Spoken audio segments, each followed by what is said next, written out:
வணக்கம். டிடிஎன் தமிழொலியின் இரவு நேர செய்திகள். தமிழ் தேசிய கூட்டமைப்பை சிதைப்பதற்கு திரைமறைவில் சதி, வடமாகாண முதலமைச்சர் சிபி விக்னேஸ்வரன் குற்றச்சாட்டு. ஒரு தலைமைத்துவத்தின் கீழ் முன்னோக்கி செல்ல ஸ்ரீலங்கா சுதந்திர கட்சி தயாராக வேண்டும், அரசு அதிபர் மைத்திரிபால சிறிசேன. தமிழீழ விடுதலை புலிகள் தொடர்பான அமெரிக்காவின் அறிக்கைக்கு விடுதலை சிறுத்தைகள் கட்சி கண்டனம். சர்வதேச அகதிகள் நாளினை முன்னிட்டு ஜெர்மனியில் புகலிட கோரிக்கையாளர்களுக்கு ஆதரவாக ஆர்ப்பாட்டம். தாயக செய்திகள். வடக்கு கிழக்கில் வாழ்கின்ற ஒட்டுமொத்த தமிழ் மக்களுக்கும் தலைமை தாங்கும் தமிழ் தேசிய கூட்டமைப்பை சிதைப்பதற்கு திரைமறைவில் சதி நடப்பதாகவும் உட்கட்சி பூசலை ஏற்படுத்தி தமது இந்த எண்ணத்தை நிறைவேற்ற சிலர் துடிப்பதாகவும் வடமாகாண முதலமைச்சர் சிபி விக்னேஸ்வரன் தெரிவித்துள்ளார். இச்சதிக்கு தமிழ் தேசிய கூட்டமைப்பிற்குள் இருக்கும் சிலரையே அவர்கள் பாவித்து வருவதாகவும், இது புரியாது எம்மவர் சிலரும் அத்தீய எண்ணத்திற்கு தெரிந்தோ அல்லது தெரியாமலோ பலிக்கடாவாகி வருவதாகவும் முதலமைச்சர் விக்னேஸ்வரன் குற்றம் சாட்டியுள்ளார்.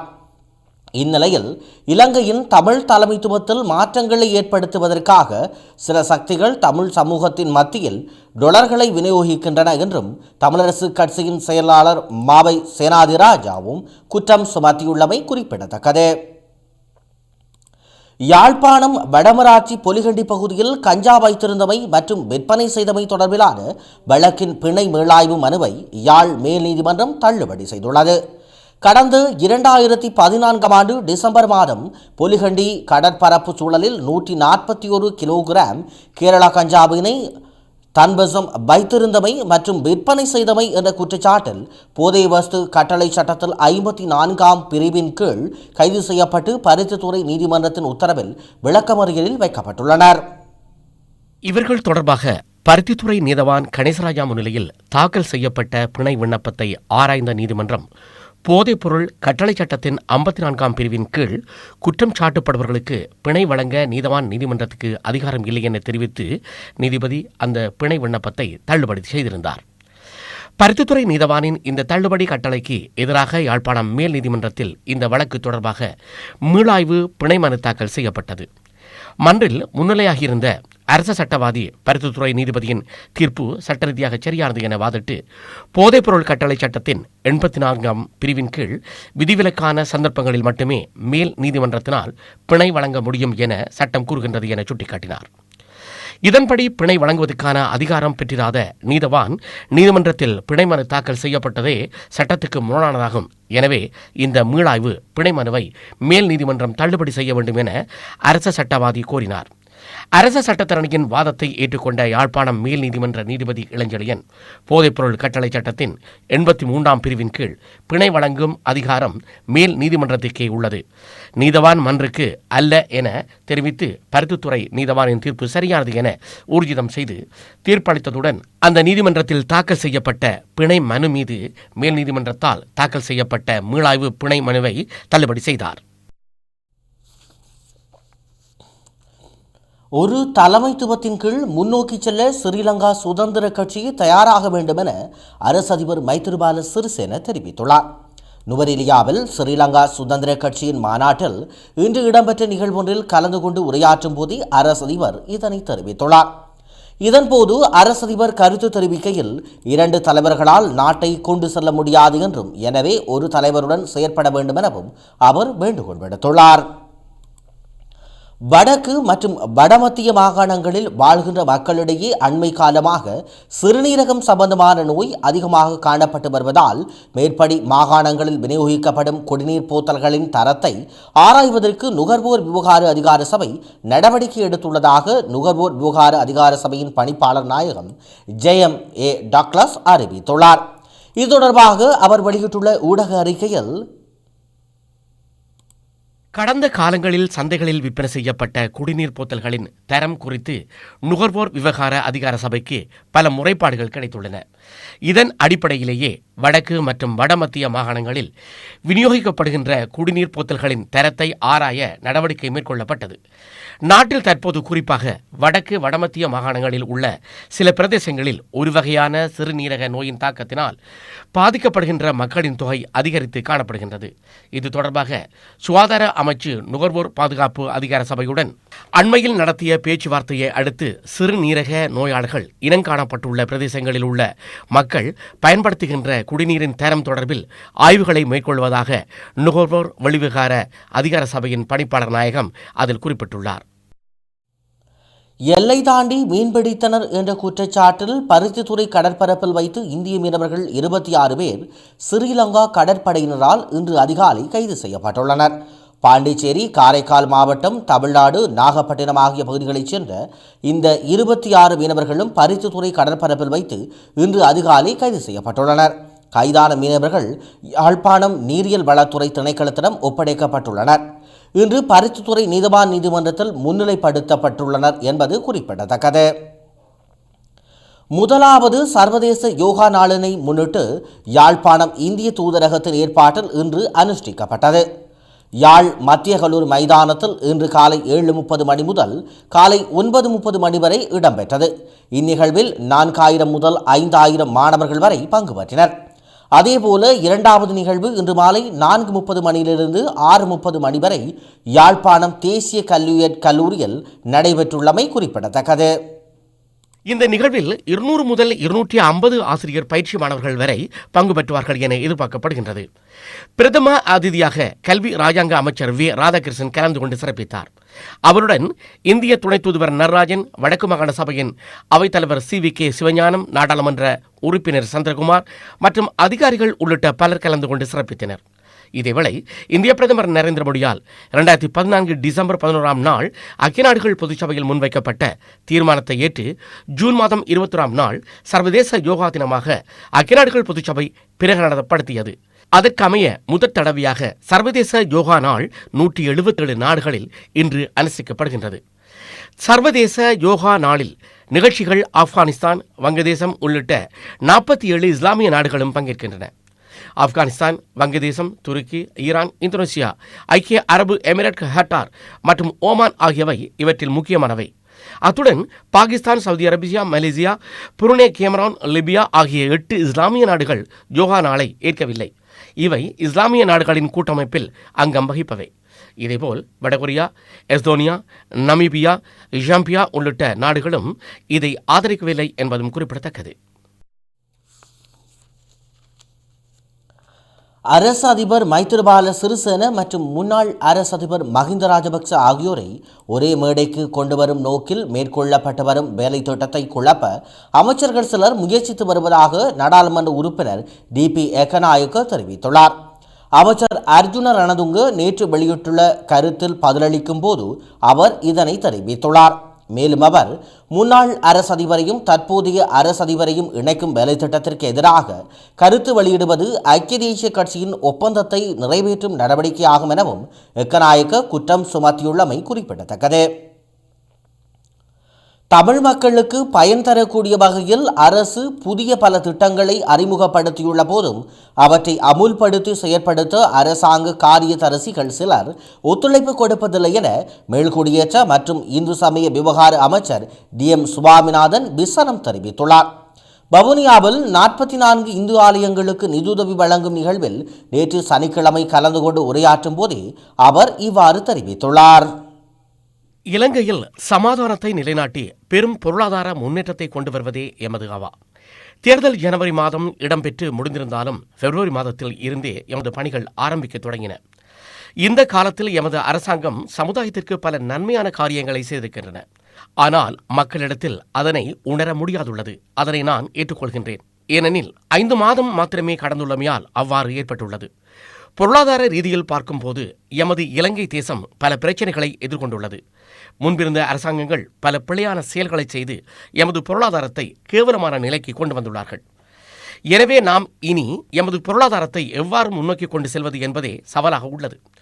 வடமாகாணத்தில் யாழ்ப்பாணம், மன்னார், வவுனியா, முல்லைத்தீவு, கிள்ளொச்சி மற்றும் திருகோணமலை, மட்டக்களப்பு பிரதேசத்தில் தமிழ் மக்களுக்கு பல்வேறு பிரச்சனைகள் நீண்ட காலமாக இருந்து வந்தன. இதனை தீர்ப்பதற்கு புதிய அரசாங்கம் பல நடவடிக்கைகளை எடுத்து வருகின்றது.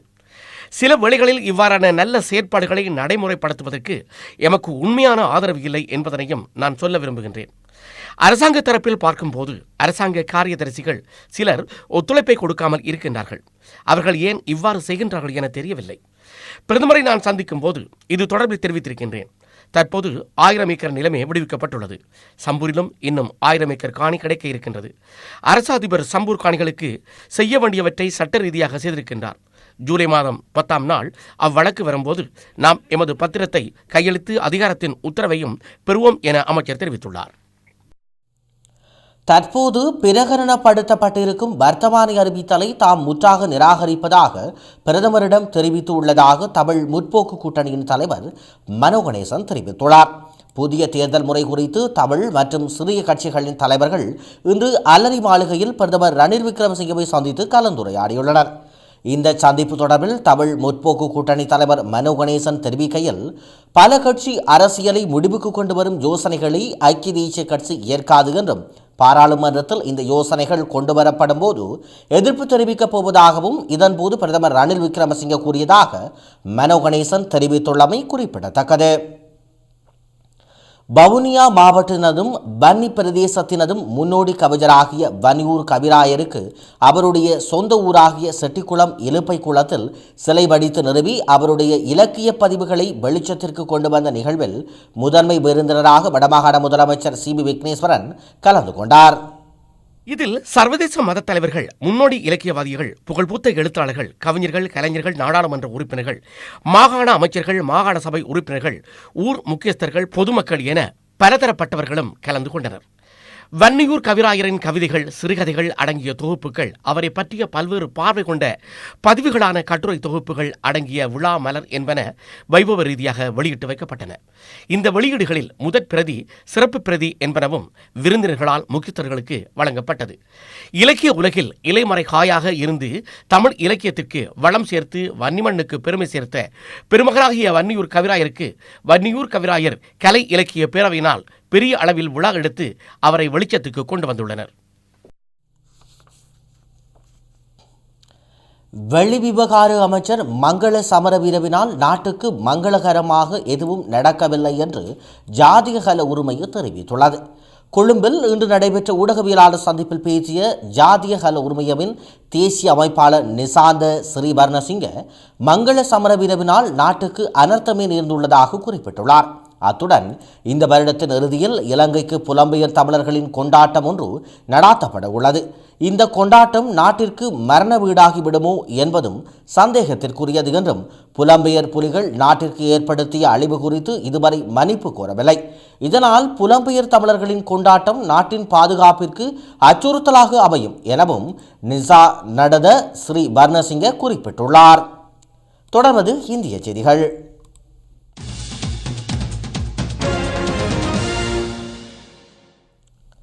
2009ஆம் ஆண்டு முள்ளிவாய்க்கால் இன அழித்தொழிப்பின் பின் ரணங்கள் ஆறாத நிலையில் அதற்கு நீதி கிடைக்காத சூழலில் இப்போது விடுதலை புலிகள் இயக்கத்தின் அச்சுறுத்தல் இருப்பதாக அமெரிக்க அரசு வெளியிட்டிருக்கும் அறிக்கை இலங்கை அரசின் ஒடுக்குமுறைகளுக்கு அமெரிக்கா துணை போகிறது என்பதையே வெளிப்படுத்துவதாகவும், அமெரிக்க அரசின் மனித உரிமைகளுக்கு எதிரான இந்த செயலை விடுதலை சிறுத்தைகள் கட்சியின் சார்பில் வன்மையாக கண்டிப்பதாகவும் அறிவிக்கப்பட்டுள்ளது.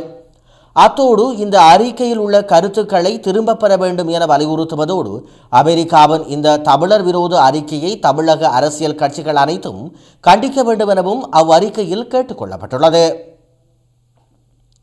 மனிதர்கள் முன்னேற்ற பாதையில் செல்ல யோகா வழிவகுக்கும் என இந்திய பிரதமர் நரேந்திர மோடி தெரிவித்துள்ளார். சர்வதேச யோகா நாளினை பிரதான நிகழ்வு இன்று காலை டில்லியில் ராஜபாதையில் நடைபெற்றது. இந்த நிகழ்வில் பிரதமர் நரேந்திர மோடி உரையாற்றும் போதே இதனை தெரிவித்துள்ளார். அவர் மேலும் தெரிவிக்கையில், டில்லி ராஜ்பாத் சாலை யோகா பாதையாக மாறும் என யாரும் எதிர்பார்த்திருக்க மாட்டார்கள். யோகா மனித மூளைக்கு புத்துணர்ச்சியை அளிக்கிறது. மனிதர்கள் முன்னேற்ற பாதையில் செல்ல யோகா வழிவகுக்கும். யோகா என்பது கொண்டாடுவதோடு முடிந்து விடாது, அது கொண்டாடப்பட வேண்டியது. மனதை அமைதிப்படுத்த உதவும் கலை யோகா. இன்று யோகா நாள் அறிவித்த ஐநாவுக்கு அறிவிக்க உதவிய 117 உலக நாடுகளுக்கும் எனது நன்றியை தெரிவித்துக் கொள்கிறேன். காலை 6:40 மணிக்கு பிரதமர் நரேந்திர மோடி ராஜபாதைக்கு வந்தடைந்தார். காலை 7 மணி முதல் 7:35 மணி வரை மொத்தம் 35 நிமிடங்களுக்கு 35 ஆசனங்கள், அதாவது ஒரு நிமிடத்தில் ஒரு ஆசனம் செய்து முடிக்கப்பட்டது. ஹின்ன சாதனை படைக்கும் முகமாக பிரதமர் நரேந்திர மோடி தலைமையில் 40,000 பேர் ஒரே இடத்தில் கூடி இந்த யோகா பயிற்சியில் ஈடுபட்டனர் என்பதும் இங்கு குறிப்பிடத்தக்கதாகும். சத்தீஸ்கர் மாநிலம் தந்துவோடா மாவட்டத்தில் நேற்று நக்சலைட்டுகள் தாக்குதலை நடாத்தியுள்ளது. இதில் ஒரு காவலர் கொல்லப்பட்டதோடு 2 காவலர்கள் காயமடைந்தனர். கீதம் காவல்துறை நிலையத்தின் கட்டுப்பாட்டிற்குள் வரும் தும்னார் கிராமத்தில் இந்த தாக்குதல் நடைபெற்றுள்ளது. இதில் மங்லு மாந்தாவி என்னும் காவலர் ஒருவர் கொல்லப்பட்டதோடு ரம்லால் மற்றும் முன்னாராம் ஆகிய 2 காவலர்கள் படுகாயமடைந்தனர். உடனே சம்பவ இடத்திற்கு காவலர்கள் விரைந்து சென்று மந்தாவியின் உடலை மீட்டதோடு காயமடைந்தவர்கள் மருத்துவமனையில் அனுமதிக்கப்பட்டுள்ளதாகவும் தெரிவிக்கப்படுகிறது. தமிழக முதல்வர் ஜெயலலிதாவின் விடுதலையை எதிர்த்து உச்சநீதிமன்றத்தில் கர்நாடக அரசு நாளை மேல்முறையீட்டு மனு தாக்கல் செய்கிறது. விடுமுறை காலம் முடிவதற்குள் திடீரென மேல்முறையீடு செய்வது தொடர்பாக அம்மாநில சட்ட அமைச்சர் DP ஜெயச்சந்திராவுடன் அரசு வழக்கறிஞர் PB ஆச்சாரியா அவசர ஆலோசனை நடத்தியுள்ளார். ஜெயலலிதா, சசிகலா, சுதாகரன், இளவரசி ஆகியோர் மீதான சொத்து குவிப்பு வழக்கை விசாரித்த பெங்களூர் சிறப்பு நீதிமன்றம் 4 தலா 4 ஆண்டு சிறை தண்டனை வழங்கியது. இதை எதிர்த்து ஜெயலலிதா தரப்பில் தாக்கல் செய்த மேல்முறையீட்டு மனுவை விசாரித்த கர்நாடக உயர்நீதிமன்றம் கடந்த மே 11ஆம் நாள் 4 விடுதலை செய்தது.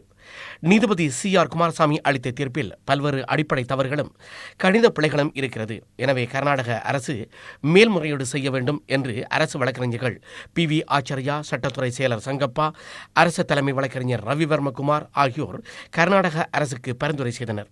எனவே ஜெயலலிதாவின் விடுதலையை எதிர்த்து மேல்முறையீடு செய்வதென கடந்த 1ஆம் நாள் கர்நாடக அமைச்சரவை கூட்டத்தில் முடிவெடுக்கப்பட்டது. இதையடுத்து அரசு வழக்கறிஞர் PV ஆச்சாரியா தலைமையில் அவரது உதவி வழக்கறிஞர் சந்தோஷ் சவுட்டா மற்றும் சட்டத்துறை அதிகாரிகள் ஜெயலலிதா தரப்புக்கு எதிரான மேல்முறையீட்டு மனுவை தயாரிக்கும் பணியில் ஈடுபட்டிருந்தமை குறிப்பிடத்தக்கது. இந்நிலையில் நாளை மேல்முறையீட்டு மனு தாக்கல் செய்யப்பட உள்ளது. இப்போது மணிக்கணக்கிலும் நிமிடக்கணக்கிலும் ஜெயலலிதா மக்கள் பணியாற்றுவதை பார்க்கும்போது பன்னீர்செல்வம் ஆட்சியே பரவாயில்லை என்ற எண்ணம் தமிழக மக்கள் மத்தியில் ஏற்பட்டிருக்கிறது என்று பாமக நிறுவனர் ராமதாஸ் கருத்து தெரிவித்துள்ளார். இது தொடர்பாக அவர் இன்று வெளியிட்டுள்ள அறிக்கையில், தமிழகத்தின் முதல்வராக 5வது முறை ஜெயலலிதா பதவியேற்று நாளையுடன் 1 மாதம் நிறைவடைகிறது. பன்னீர்செல்வம் தலைமையில் செயல்படாத அரசு நடைபெற்றுக் கொண்டிருந்த போது ஜெயலலிதா மட்டும் மீண்டும் முதலமைச்சராகிவிட்டால் இப்போது ஆமை வேகத்தில் நடக்கும் அரசு நிர்வாகம் இனி குதிரை வேகத்தில் ஓடும் என்றெல்லாம் விளக்கங்கள் அளிக்கப்பட்டன. ஆனால் குதிரைக்கு ஆமையே பரவாயில்லை எனும் அளவிற்கு நிர்வாகம் முற்றிலுமாக முடங்கிவிட்டது என ராமதாஸ் சுட்டிக்காட்டியுள்ளார். தொடர்வது உலக செய்திகள்.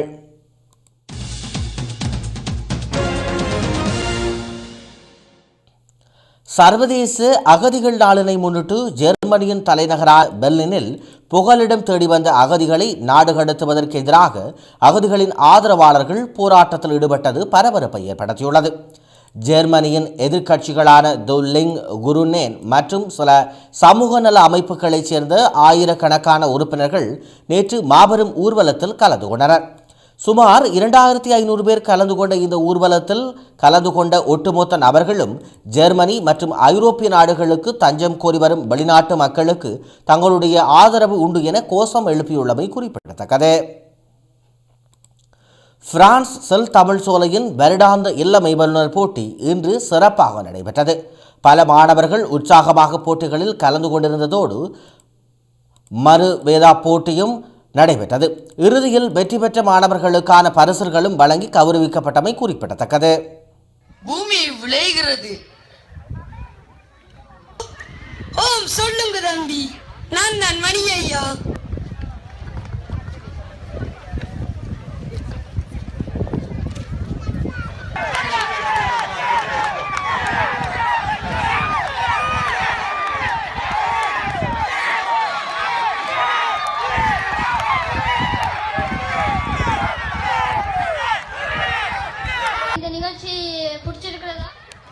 பிடிச்சிருக்கு. உங்களோட நிகழ்ச்சி மாத்திரமல்ல, உங்களோட சாப்பாடு, உங்களோட உபசரிப்பு, உங்களுடைய அன்பு பிரான்ஸ் தமிழ் மாணவர்களுக்கான தற்காப்பு பயிற்சி போட்டி இன்று சிறப்பாக நடைபெற்றது. இதில் பல தற்காப்பு கலை வீரர்கள் கலந்து கொண்டு திறமைகளை வெளிக்காட்டினர். பிரதம விருந்தினர்கள், பயிற்சி ஆசிரியர்கள் கௌரவிக்கப்பட்டதோடு வெற்றி பெற்ற வீரர்களுக்கு பதக்கங்களும் கேடயங்களும் வழங்கப்பட்டது. இந்நிகழ்வில் சிறப்பு விருந்தினராக பிரித்தானியாவிலிருந்து வருகை தந்த தற்காப்பு கலை கலைஞர் செல்லத்துறை கணேசலிங்கம் அவர்கள் கலந்து கொண்டு சிறப்பித்தமை குறிப்பிடத்தக்கது.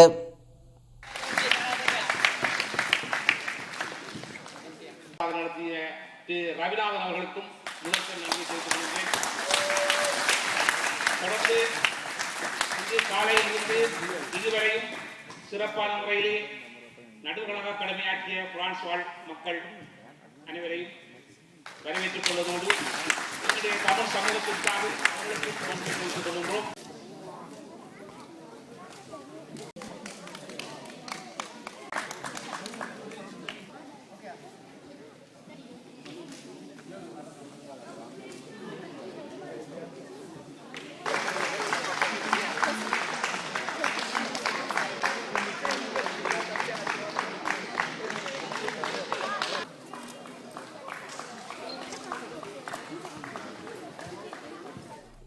ஈழத்தமிழர் உதைபந்தாட்ட கரப்பந்தாட்ட சம்மேளனத்தின் ஆதரவில் பிரான்ஸ் தமிழர் விளையாட்டுத்துறை நடாத்தும் பிரான்ஸ் மண்ணில் தங்கள் இன்னுயிர்களை ஈகம் செய்த மாவீரர்களான கேர்னல் பருதி, லெப்டினன்ட் கேர்னல் நாதன், கேப்டன் கஜன் அவர்களின் நினைவு சுமந்த 2015ஆம் ஆண்டுக்கான விளையாட்டுப் போட்டி இன்று நடைபெற்றது.